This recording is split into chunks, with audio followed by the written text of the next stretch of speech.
What's going on, guys? Hello. What's up, Jim? Hello. Hola. I'm just giving it a second for the people to check in. What's up, guys? What's up, Arkansas? Aloha from the stand. Hell yeah, man. Be safe, C-State. What's up, guys? Jay, what's going on? Steph, Alpha 1, hello. Frag, the real guitar Guido. I like that. What's going on? Anka, hello.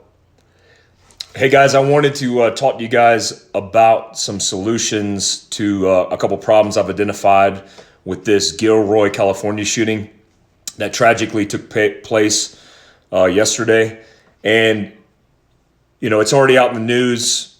Here's what happened. A guy with an SKS basically broke into the side gate or fence of a food festival, a garlic food festival in California. He broke in, he had an SKS, he killed 3 people, including a 6-year-old child, a 12-year-old child, and a 20-year-old male. And then he was shot and killed by police officers who were on the scene already providing protection. And so a couple things to note is, one, the facility, the host of the facility of the event said they did their best to provide the security, which was they provided a choke point and an entryway into the venue where they checked everybody's bag and they scanned for weapons. And I think herein lies the problem. It's a national problem, but it seems to be systemic more so with California, and it's out of control, gun control against law-abiding citizens. And look, I'm not speaking about California as an outsider. I've lived in California. I was born in California, and I train most of the law enforcement agencies I train are in California. So I'm tied. What's up, guys? So I'm tied a lot to the community, and also I care about Californians, especially those who are law-abiding and just want to be able to defend themselves or their families. So, one, for everybody who doesn't know, an SKS is a Chinese variant of the AK-47 that is an inaccurate semi-automatic. It can be made an automatic 7.62 by 39 millimeter rifle. It's a piece of shit. It's a piece of trash. I already know in the next 24, if it hasn't happened already, but the next 24 to 72, that politicians in California will already be talking about the SKS, its relationship to the AK-47, and how, even though it was bought in Nevada legally, that we should be controlling those weapon systems. Again, a SKS, which is a semi-automatic rifle, means that when you pull the trigger, it goes boom. The faster you pull the trigger, the faster it shoots. It has a magazine that has a feeder lip that you have to mechanically insert and push upright on the magazine to insert it. There is adapters that you can get where you could use AK-47 mags for the SKS. I know this because I had an SKS when I was 12 years old, because that was a rifle that I grew up learning to use. One of the problems that I see is people's mindset are based in complacency and a false narrative of securing the venue. So if I'm somebody in charge of something, what I tell everybody is, look, I have a choke point, a gate, I have security guards that check everybody's bag that goes inside the venue. It's a gun-free zone. So the problem with that is criminal-minded individuals, violent offenders, and terrorists do not give a fuck about your your ways of dealing with security, the variables in which you think security measures are going to be in place. They don't fucking care. And so when a violent person wants to commit a violent act, mass shooting, an act of terrorism, the only thing you're doing is telegraphing to them your weakness. That's how bad guys think. I've tracked terrorists all over the world for a living for 20 years. That's how we exploit bad guys, because they look at weaknesses. And if I'm a bad guy and I know that everybody inside of this venue is unarmed because you searched their bags, you're not searching criminals' bags. It's not like you came up and you did a background check and you took that bag and you went, hey, you're a good guy. I don't need to check this. Let's hand it off. Oh, you're a bad guy. You got a felony. Here, you got a gun. You can't have a gun. You searched everybody at the venue to ensure that no guns got inside the venue. So the problem with that mindset is you're setting a precedence that for exploitation of bad guys, meaning everybody who went into that venue knew that nobody around them had a gun. And now every single person who goes to that venue understands, if they're criminally minded, that there's nobody going to fight against them. Thank God that there's police officers that were there on the scene that shot and killed this guy within the first minute. Active shootings last approximately 12 minutes in the United States of America. An active shooting, technically speaking, is 4 or more killed in a public setting. A workplace is the most prevalent, but a public venue like this is a mass shooting. So an active to mass shooting. If one of those law-abiding citizens had a concealed carry permit, then maybe one person would have died instead of 3. Maybe 2 people would have died instead of 3. Maybe instead of 12 people injured, nobody would have been injured. So we are setting this precedent in America and most specifically in California, this false narrative of what safety means. Because if I take everybody's guns away, that means we're going to have a safer society. Except we forget that law-abiding citizens, for the most part, aren't the ones we need to worry about. It's the violent offenders. So if I'm going to commit a violent act and I don't have the ability to get a gun, I'm going to use a vehicle. I'm going to use a hatchet. I'm going to use whatever are at my means of disposal. So we're combating psychology with what we think is logic, but it's not logical. It again, setting a bad precedent. If that was in the state of Arizona, one, there would not be a central gun control point. Because if you decide to pull a gun out in Arizona and you think you're a badass because you're going to inflict harm onto other people, you are going to get shot in the face by an old Vietnam veteran who's a member of this society, where there is no concealed carry permit that's required to carry concealed. You can carry a weapon system, what's up, Joe, inside your vehicle without a concealed carry permit. You can own assault style weapons that California has deemed as unownable by law-abiding citizens. There's a list in the state of California of guns that you can't even carry concealed because they're not on the approved list. For example, a Glock 43, which is one of the most dependable and concealable weapon systems in the pistol arsenal for law-abiding citizens to defend their life. You can't even get one in California. So herein lies the problem, obviously. The problem is we are letting governments, not the federal government, but the state governments, determine and dictate what we can use to defend our lives. I'm not telling you what to do, but here's my recommendation. Carry what you can. Yeah, Glock 43 is a semi-automatic single-action pistol that's single stacked, and it's a thinner Glock 43. I have one I could show you later. So what I want you guys to understand is if it's me, which puts you as California citizens in a shitty position, you have to do what you have to do. You have to protect your life and your family's life.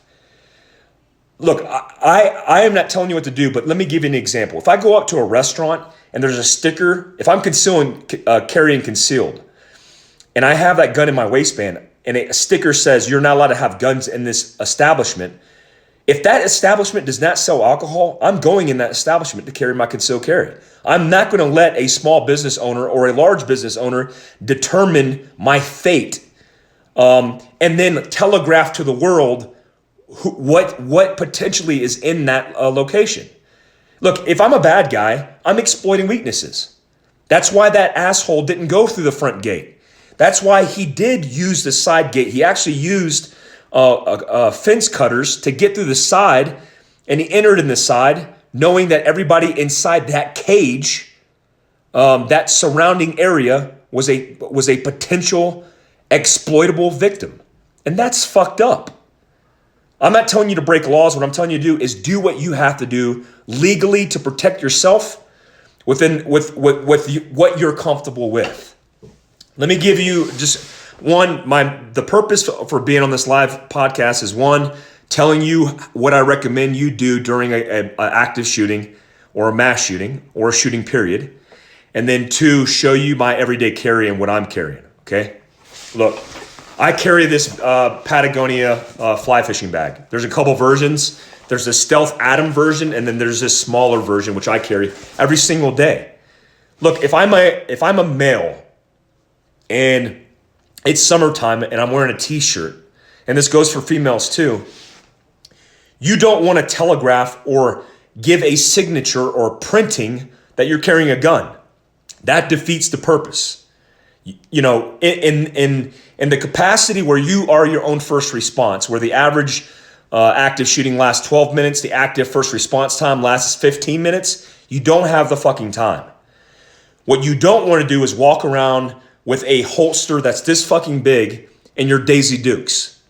I see a lot of holsters that are manufactured. When I was a government contractor for the last 3 years in a prior life, which was a couple years ago, in Yemen and Pakistan and everywhere else, they're looking at me to identify if I have shit on me, just like some civilians in some set capacities are as well.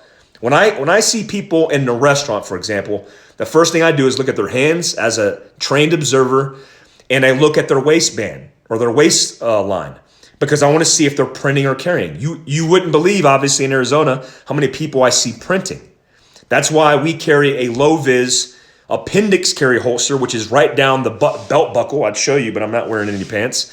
That goes down in between or on either side of your crotch, so you could sit down comfortably in a seat. But these fucking holsters that are this fucking big, that have a gun, a tourniquet, a magazine integrated into one, it's not necessary.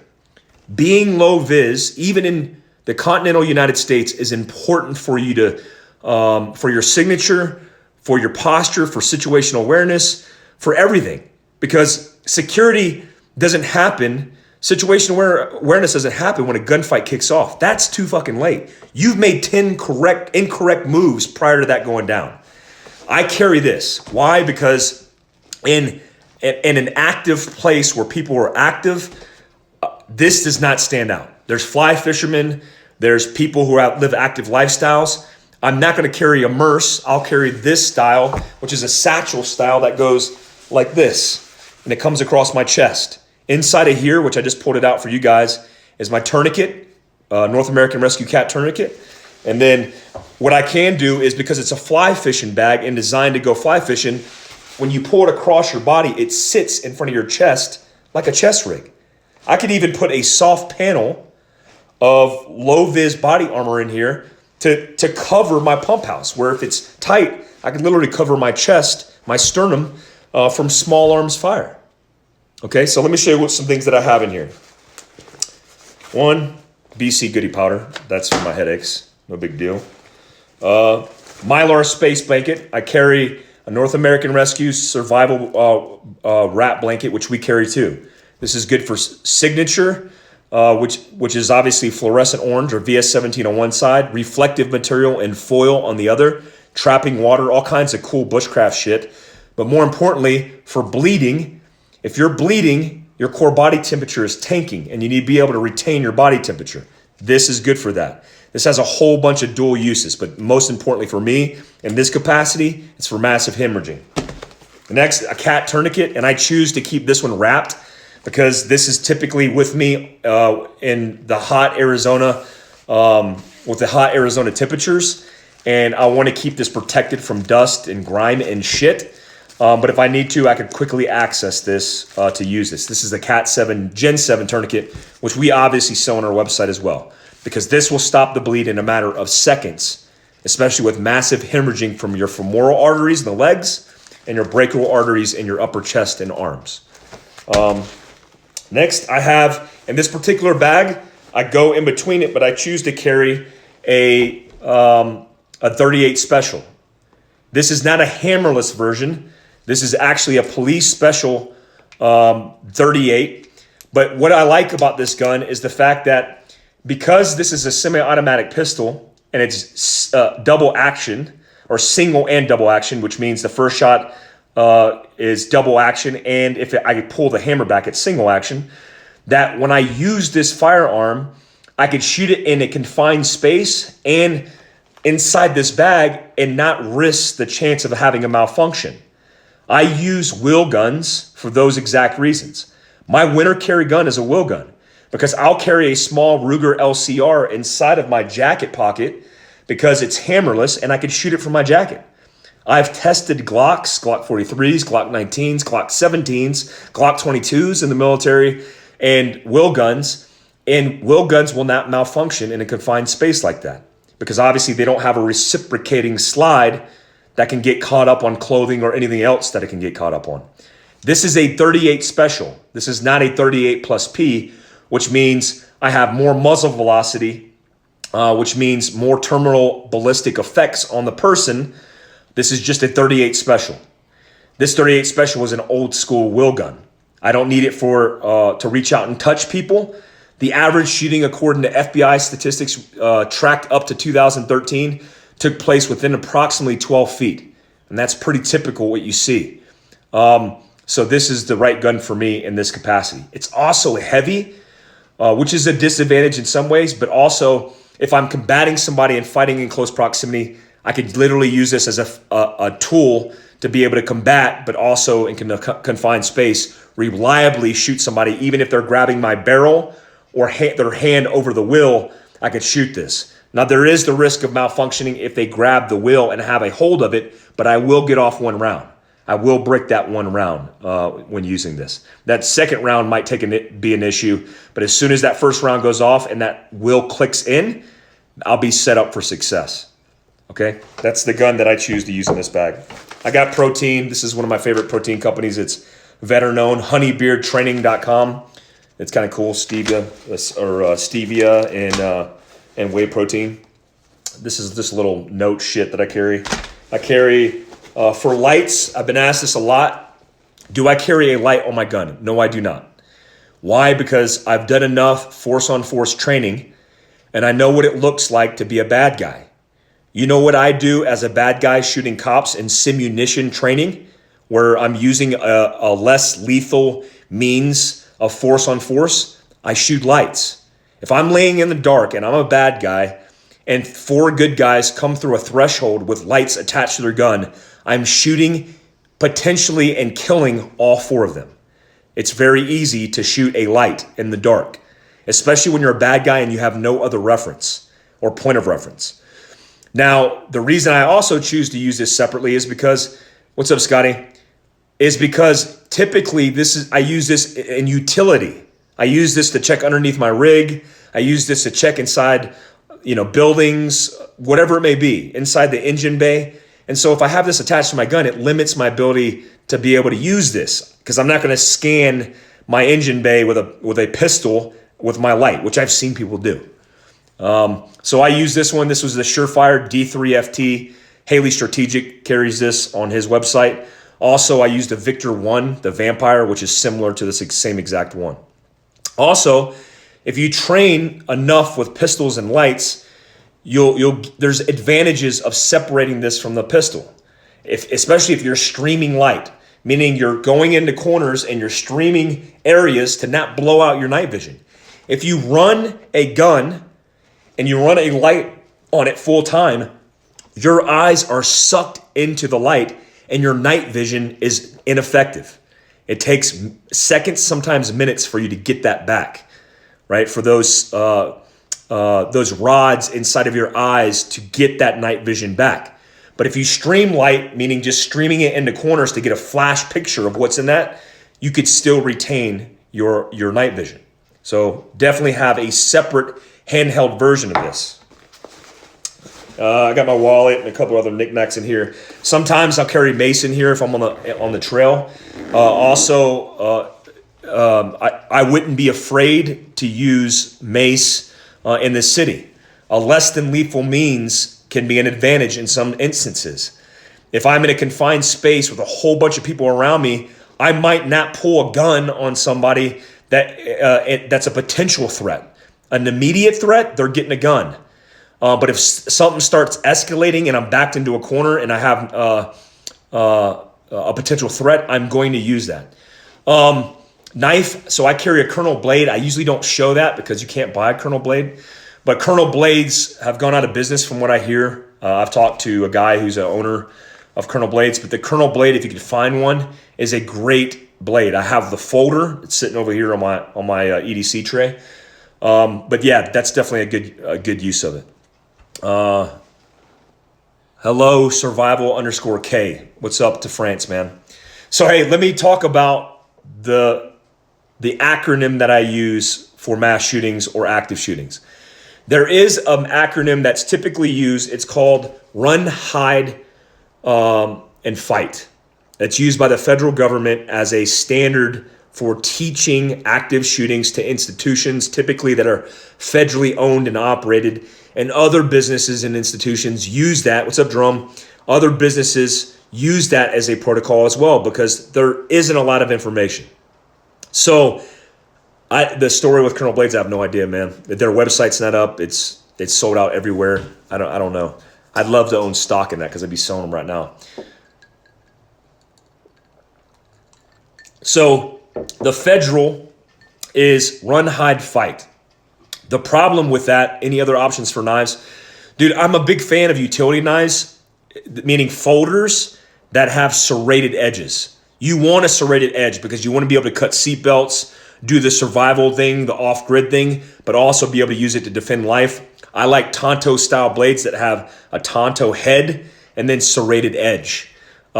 Zero tolerance is a great knife. In thickness, I've actually attended a lone operator course where we use the zero tolerance knives.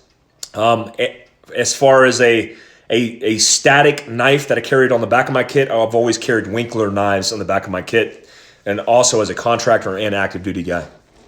What's up, man? All right, so run, hide, and fight. The problem with run, hide, and fight is you're setting a precedence to one, react by running without taking in information, setting yourself up for failure by hiding and not being prepared to fight. And then as a last resort, not even understanding what fighting is because you don't have the advantage. Let me give you an example.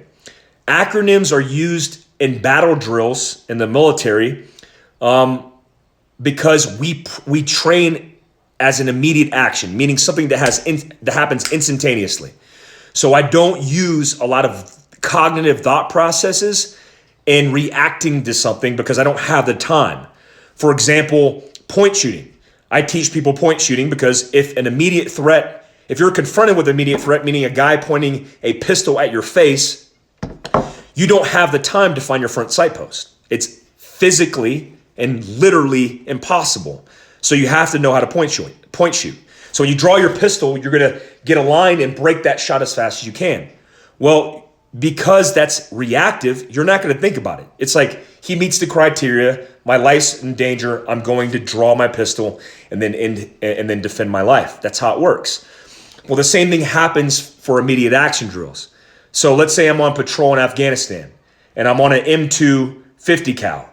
I'm driving and somebody shoots at me from the right. Well, my immediate action would be to swing the gun over to the right, maybe simultaneously push the 50 cal round that's providing the safety for the trigger, and then I get my gun on immediately, providing suppressive fire while I'm trying to identify where the bad guys are at, and then call out location, distance, and then composition or disposition. That's a standard battle drill that we do.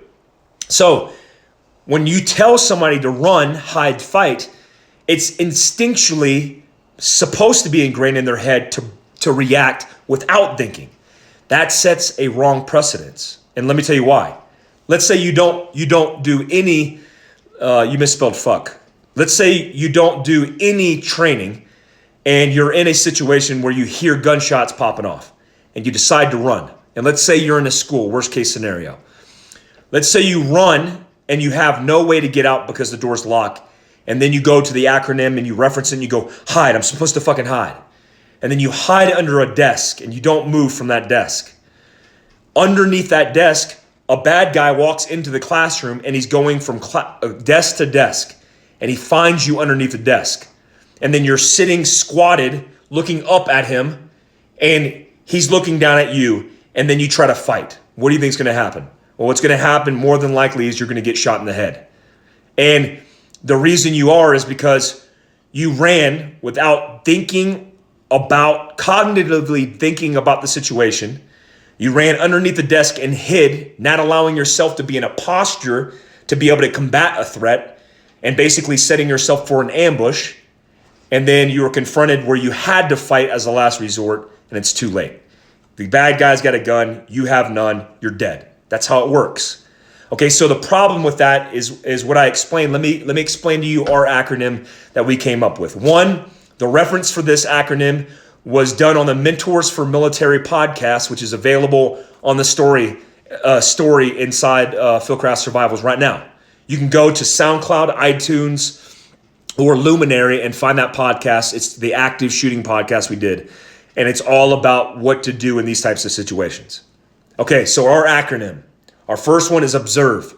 The reason I want you to observe is because there's a difference between running as a protocol and physically moving your body while you're observing and taking in information.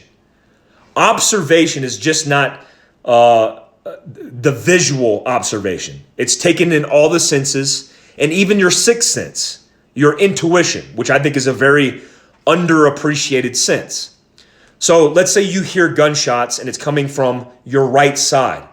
Well, you could physically move your body without freaking out, without panicking, and still cognitively process information. So you start taking in info. You hear gunshots. You hear them getting closer. That means you need to move physically faster. You hear the succession of gunshots and you hear it and it sounds like a rifle because of how loud it's cracking, because it's achieving this sound of speed. It's breaking the sound barrier at 1,200 feet per second. And so you know that if you're in the middle of a hallway, for example, and he's a threat at the back of the hallway 100 meters away of your school, you're still potentially a victim. So you start to go inside of a classroom. And then you smell the smell of explosives, of carbon, and you hear explosions. So now you know he has improvised devices or explosions, and you know that if you're in the room hiding somewhere and somebody throws an improvised explosive device in that room, you could still be killed. So the point I'm making is cognitively, what's up, Mason? Cognitively, you're taking in information that's going to determine your next actions, which is important. One of the ways to mitigate stress and to stay on the forefront of your mind under stress and survival is by staying conscious. Well, if you're following an acronym like run, hide, fight, and you're not cognitively available or consciously available, you are setting yourself up for fucking failure. So be readily available cognitively to make decisions while you're physically moving.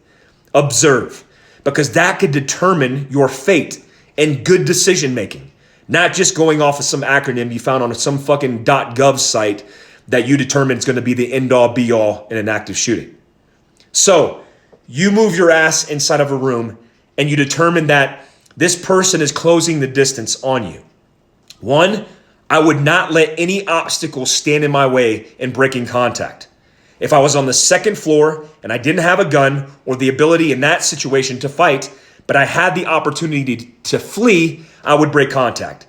I would take a fucking desk and throw it through the fucking window, and then take everybody in that classroom and throw them out the window and let them crawl away, but still alive. I don't care if they break legs, break backs, break feet, whatever the fuck.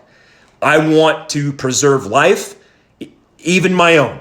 And so if I have to, I'm going to make sacrifices that way.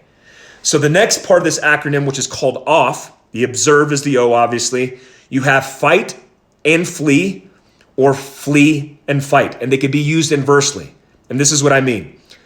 Breaking contact is advantageous if you don't have the skill sets or capacity to fight. If me, Gun Fu Fighter, who I know is a trained long gun guy, who's a trained gunfighter, Joe, these guys that train with me, more than likely they're going to defend life. But if you can't defend life, it's a decision you have to make on your own accord. If you decide to flee, you need to remove yourself from that bad guy as quickly as possible using distance, time, and obstacles, as many as possible. And then that's part of the thinking when you're rehearsing this or setting yourself up with a plan of action prior to this going down. Obviously, knowing the routes, knowing the second floor exfiltration, knowing that the elevators potentially won't work, knowing the routes via stairs, knowing what obstacles you could use to break glass, knowing what kind of glass it is, knowing the exfil routes for your kids when you're barricading the room, knowing what obstacles you could use to barricade it, know what ways that you could use to defend life, that you could use as weapon systems to defend life when you don't have a weapon system to defend life. Okay? So, I say inversely, or fight or flee or flee or fight, because you might have the opportunity to fight. That's advantageous to you. You hear him shooting because you're conscious, you have situational awareness because you're observing, and you hear a lull in fire. His gun jams. You know what that sounds like. He's changing mags. You know what that sounds like. I watched and analyzed the video and the audio from an officer who was killed in Florida when she was gunned down in the front yard, while the officers who were using cameras, body cams at the time, broke contact in the garage and literally said out loud, the guy's changing magazines, while they stood and hid inside of a garage with their pistols 10 feet from the shooter, while their partner bled out inside of the courtyard.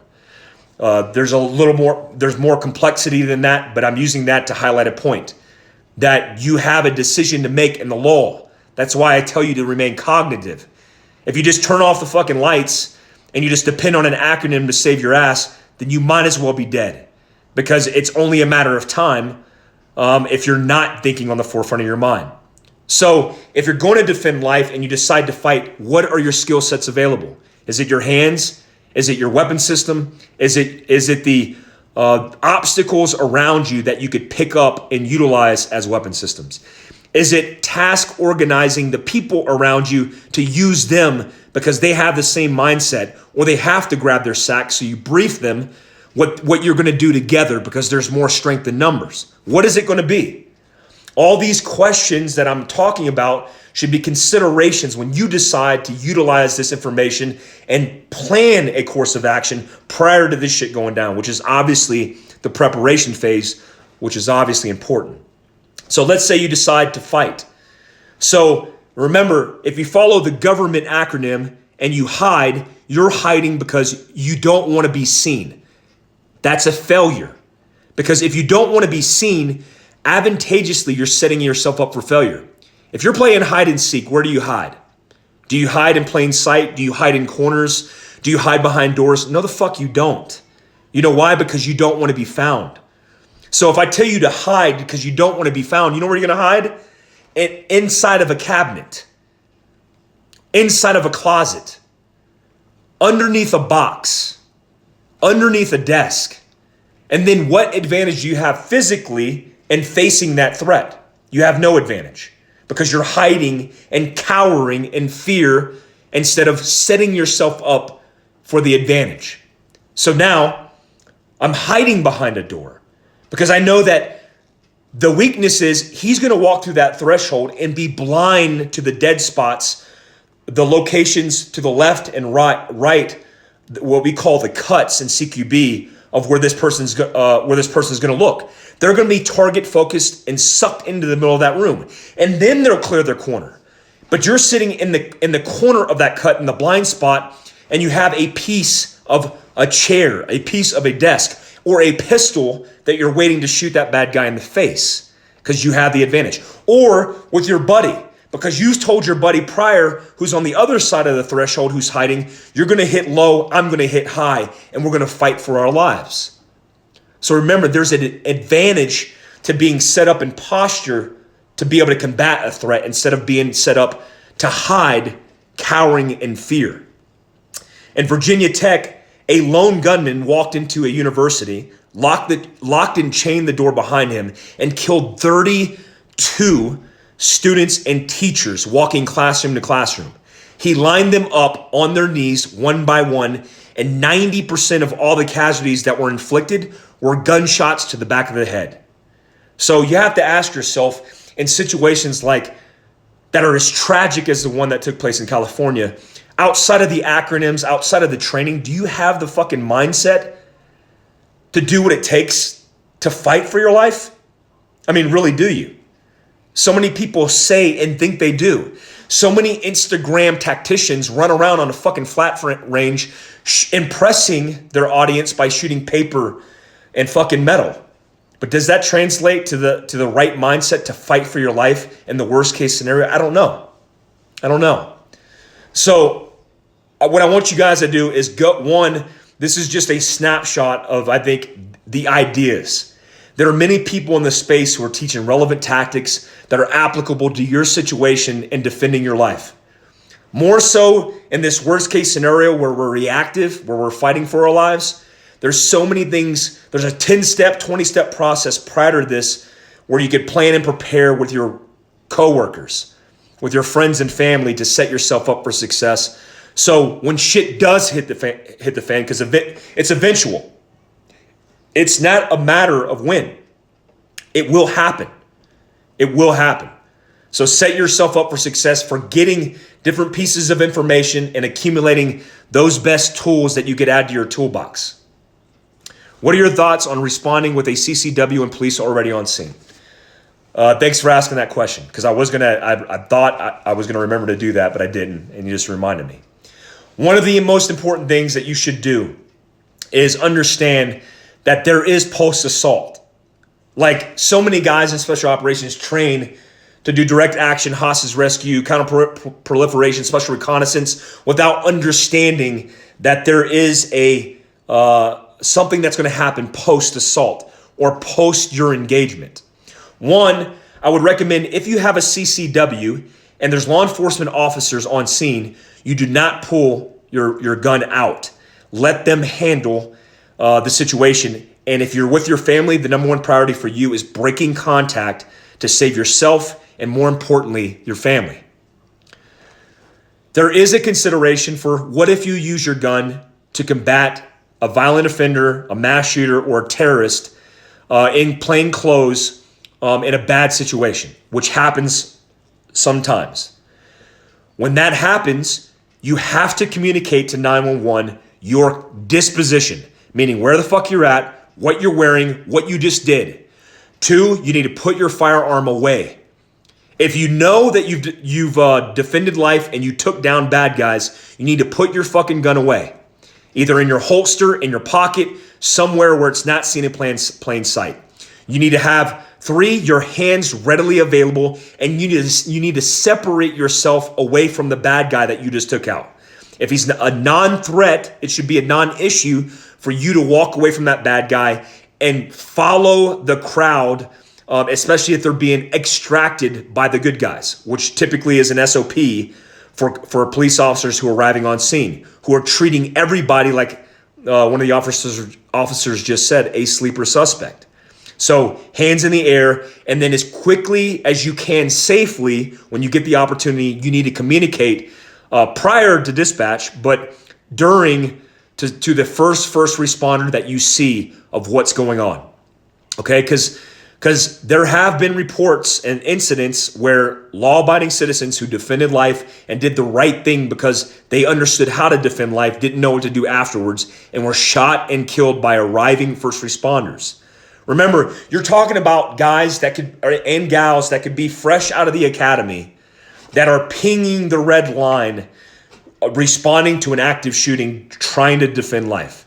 So ensure that you're literally doing every single thing you can deliberately to make sure that you're not a victim.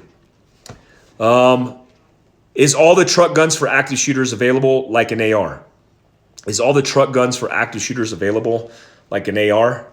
What do you mean by that question, man? Sorry, it might have been misspoken. I use your stories and training to explain to my kids what to think about when they're out and about living their life. What you share is gold for dads like me, bro. Situation awareness. Chris, thank you very much, man. That means a lot. Is a truck gun for active shooters a good idea? Yeah, I think it's a good idea, especially in the form factors that you can get nowadays. What I mean is like Triarch Systems. My truck gun is a Triarch Systems. It's not a full-size 14.5 barreled, 16-inch total overall length of 22 plus inches AR-15.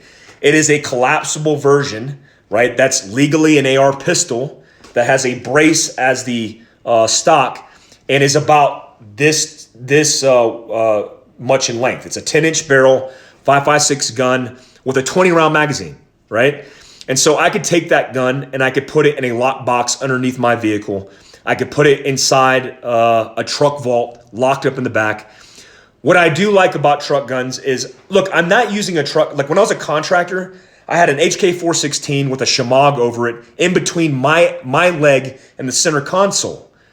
So if I rolled up to a checkpoint, I was in danger of that person who was at the checkpoint looking down, seeing a gun, and then changing their reaction, changing their behavior. And in some of these shitholes I work, like Libya and Yemen, you have an anti-aircraft gun pointed at your fucking vehicle. You're not going to J-turn high speed like out of the back of this vehicle. You're just going to get shot in the face by a 12.5 to 14.5 anti-aircraft gun and cut in half. So you could not afford to show your cards. So I like the truck guns, but I don't like them having them available as the first thing that I respond and react to. It's a more deliberate second and third order effect. I'm in a situation where I have the time. Yes, I'm going to grab that long gun to be able to defend life. I'm not necessarily going to grab that pistol if I have the time. So I think it makes sense, especially if you do it responsibly and in the confines of the law where you're at. Imagine you get pulled over by a law enforcement officer in California and you get a fucking truck gun. Good luck getting through that. People need to remember, if you have a CCWs, other might too. And in my opinion, if you're legally carrying, do not pull your weapon out unless you have positive identification on the actual threat. Absolutely. I mean, that's very well said, and that's common sense, right? I am not pulling my gun unless it's an immediate threat. Look, the number one priority in this scenario is if you don't have the training or you don't have the duty and responsibility, the onus isn't on you. You are doing more harm than good by trying to get involved in a situation where you could break contact and save your family by getting them off the X. For example, the Las Vegas shooting. I know guys, personal friends of mine, who literally kicked in the door against that active shooter. If you were one of those guys who was trying to combat that threat and you pulled your gun in the middle of a crowd in civilian clothing, what do you think you would have done potentially? You would have highlighted yourself as the potential active shooter and potentially got shot by somebody else. That is a higher likelihood. And so pulling your pistol out when the shooter was hundreds of yards away would have done you no good. The advantage would in that situation would have gone to, during the initial gunfire, get your family, get your ass, and get them off the X as soon as possible. Would you ever hold an active shooter course? We will. We have plans to do them later this year, but we've been super busy with all the other training that we're doing, but we will do that. I promise you that. What's the best place to have a truck gun in your vehicle if you don't have a lockbox? For me, James, I think the best position and place to do it is have it somewhere behind the passenger seat on the floor, concealed. There's different versions of this, right? There's bags that are actually made our EDM Everyday Mobility Pack, which is on sale, shameless plug. It's actually 50% off today only, is a panel pack that could zip up like a backpack, like a go bag, and you could pull it off the back seat of your passenger or your seat.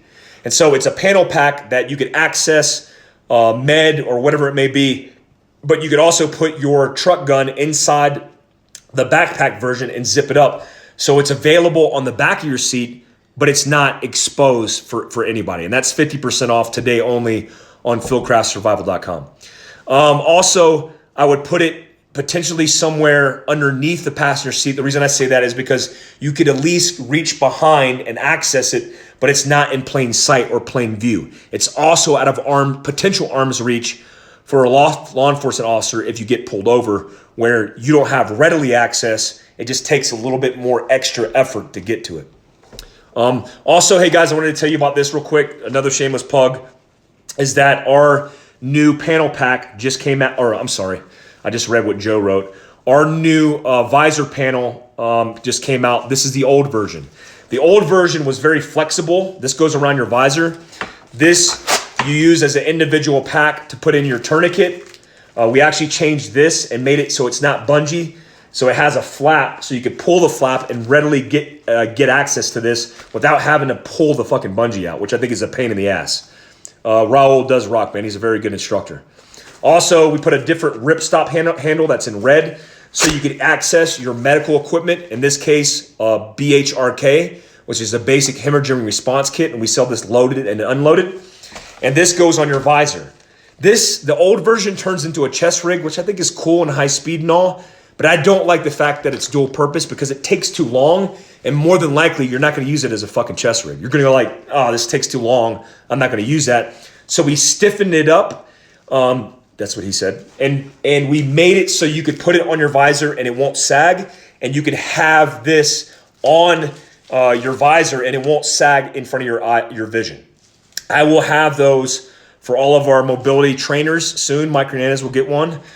Joe will get one. Mason will get one. Jimmy will get one. But we have that in stock now. There's only 25 in stock, and we've already sold like 5 or 10. We will have more available at the end of next week.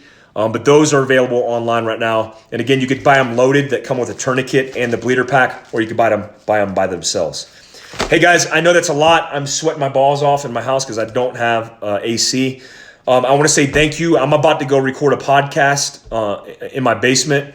I'm doing one on mindset for Modern Mindset 365. I'm also doing one on everyday carry considerations and talking a little bit about this information and that shooting. If you haven't listened to Kevin Owens' podcast, make sure you follow kevin.p.owens. He's a sniper buddy of mine, still in active duty. He's got a plethora of information. He's more knowledgeable, twice as knowledgeable as I could ever be. Great experience, great podcast. Make sure you follow all of our trainers and our supporters, Gun Fu Fighter, Joe, Mike Hernandez, all the guys at Fieldcraft Survival. I appreciate everything you guys do. Flat Top 21, thanks for your service, man. Retired law enforcement. Love and appreciate you all and everything you guys do for us. Use Mike as a coupon code. 10% will save you 10% on checkout. Henry, thanks for tuning in, man. Yeah, if you guys need anything, DM us. We answer every single fucking DM. That is a promise that I don't care how long it takes the boys or myself, we will answer every single DM. Thanks for rocking our swag. Thanks for all the support. Simplify, man. Love you guys. I'll leave this up for 24 hours so you guys can share it, and I'll post it on IGTV as well. I hope you guys have a blessed and good night. Later.